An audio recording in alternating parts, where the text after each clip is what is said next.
Subscribe and share my channel Sudarsana. ఓం శ్రీకృష్ణ పరబ్రహ్మణే నమః. శ్రీ గురుభ్యో నమః. శ్రీమద్భగవద్గీత 18వ అధ్యాయము మోక్ష సన్యాస యోగము 12వ శ్లోకము. శ్రీ భగవాన్ ఉవాచ అనిష్టమిష్టం మిశ్రం చ త్రివిధం కర్మణః ఫలం భవత్యాగినాం ప్రేత్య నతు సన్యాసినాం క్వచిత్. అనిష్ట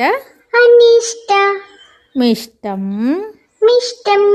మిశ్రం చ త్రివిధం కర్మణః ఫలం భవత్యాగినాం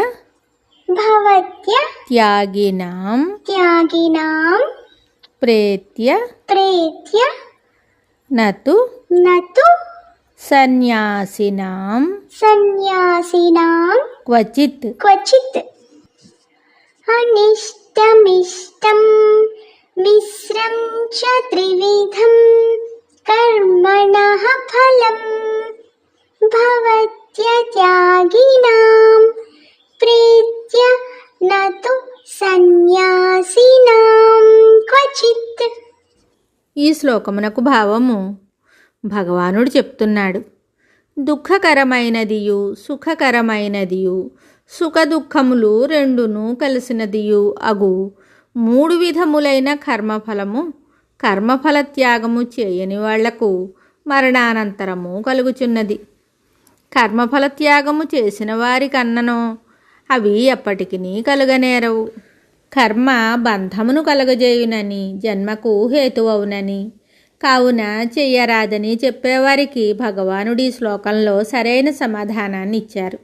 కర్మ ఎవరికి బంధమును కలిగించును? అందరికీ కాదు.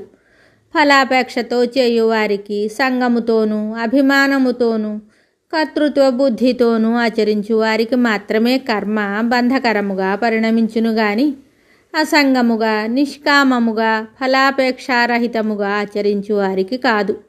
ఆ విషయమే ఈ శ్లోకమందు స్పష్టముగా చెప్పబడింది. స్వర్గాది సుఖరూప ఇష్టఫలము గాని నరక నీచ జన్మాది దుఃఖరూప అనిష్ట ఫలము గాని మానవ జన్మయను సుఖదుఖ మిశ్రమ ఫలము గాని ఫలాపేక్షతో కర్మలను చెయ్యువారికే కలుగును కాని ఫలములను వదిలిన వారికి కాదు. నతు సన్యాసినాం క్వచిత్ అని చెప్పుట వలన ఏ కాలమందును వారికి బంధము కలుగదని భావము. ఎలా అనగా కర్మఫలములను విడిచువారికి చిత్తశుద్ధి ద్వారా మోక్షమే కలుగును, జన్మరాహిత్యమే సిద్ధించును.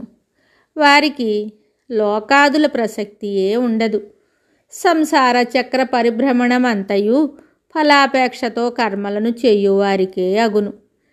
దీనిని బట్టి ఫలాపేక్షారహితమగు కర్మ ఎంతటి మహిమతో కూడుకొని ఉన్నదో భగవానునకు దాని ఎడల ఎంతటి ప్రీతియో విస్పష్టమగుచున్నది. మరి ఒక శ్లోకంతో మళ్ళీ కలుద్దాం. శుభం. Subscribe and share my channel Sudarsana.